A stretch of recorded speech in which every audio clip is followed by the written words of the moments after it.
हमारा बेटा इसमें कितना प्यारा लगेगा ना।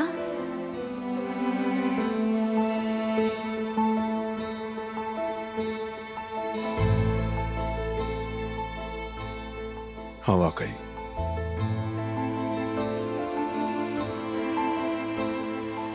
इसने तो अभी से अपने अम्मी बाबा की हिफाजत शुरू कर दी। बिल्कुल एक नन्हा सा कारबे। अगर ये ना होता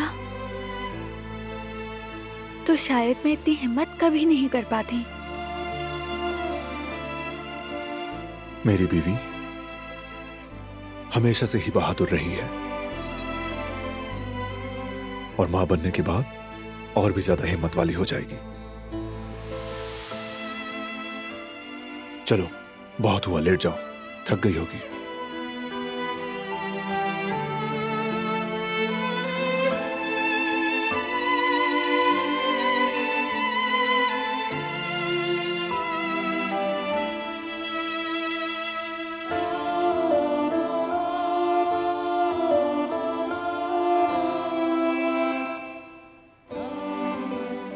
मेरा हाथ मत छोड़ना।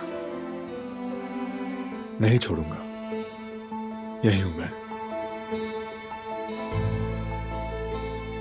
चलो शाबाश, आंखें बंद करो और कुछ मत सोचना, सब ठीक हो गया है।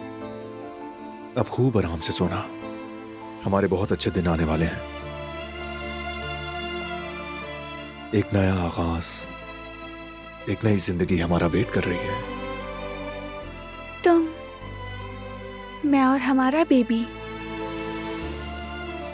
हमारी ये खूबसूरत जिंदगी होगी।